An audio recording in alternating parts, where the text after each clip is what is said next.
I'm Lee Crumbaugh of Forrest Consulting. I work with organizations of all types to help leaders develop and implement winning strategic plans and make good strategic decisions.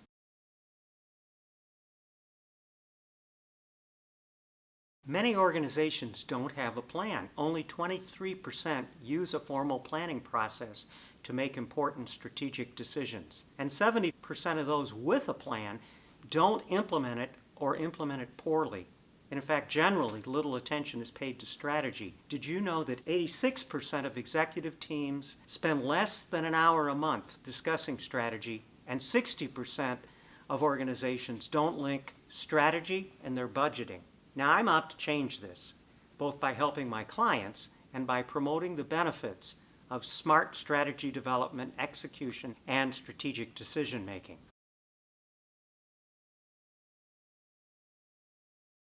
So why should you develop and implement a strategic plan? Well, entrepreneurs, please take note of this information revealing the bad results that can arise from not planning. A study of 29,000 startups showed that 23,000, 90%, were not in business after 5 years. Organizations that planned were twice as likely to survive. 2/3 of those that failed had no plan. On the flip side, there's a big meta-analysis of like 90 studies of the impact of strategic planning in more than 32,000 organizations. And that shows high positive correlations between planning and quantitative measures of performance, including earnings per common share, return on invested capital, return on owner's investment, return on net worth. There's also strong positive correlations between planning and performance for qualitative measures, including attainment of the organization's profit objectives, acceptance in the community, service efficiency, and attainment of overall organization executives.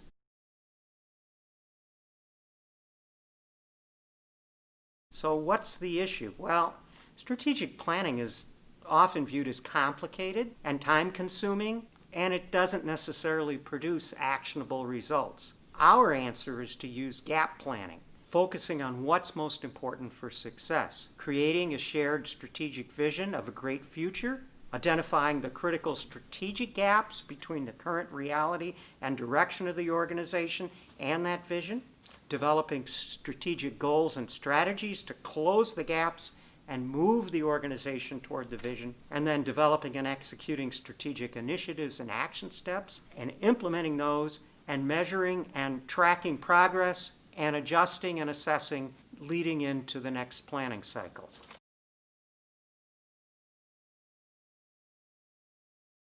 Strategic planning does differ among for-profit organizations and nonprofit organizations. A study we did of use of planning and decision-making practices suggests that for-profit organizations are more prone not to use the power of consensus decision-making. They're more prone to be leader-focused. They're more prone to have the leader make the actual strategic decisions. They do tend to use forecasts in their decision-making more than nonprofits, and for-profits do more explicitly address risks when they plan and make big decisions. On the other hand, nonprofits are more likely to use that consensus-based decision-making method, which is a best practice. They tend to involve the board, stakeholders, and outside experts in planning and decision-making, and they tend to set a strategic vision and/or goals that are large and challenging. While nonprofits are generally more likely than for-profits to use best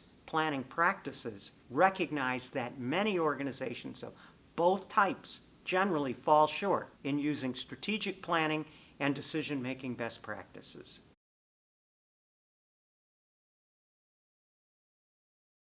First of all, from my research on how to make good strategic decisions, what looms largest is that decision makers are much too closed to seeking more evidence before deciding on a course of action. My strong advice to you is to look for more evidence before hypothesizing, before locking what you see into a frame that precludes other viewpoints and options.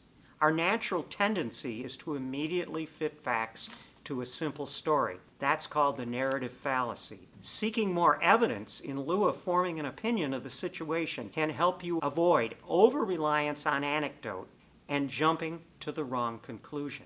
So question your intuition. Find another scenario to explain the evidence you have. Seek alternative explanations for that evidence to avoid traps such as groupthink and hasty generalization.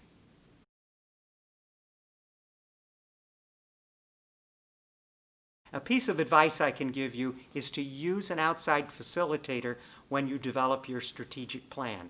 An outside facilitator is not biased by your organization's prior decisions and culture. An outside facilitator sees things in your organization and in the environment that insiders in your organization may be blind to or may discount.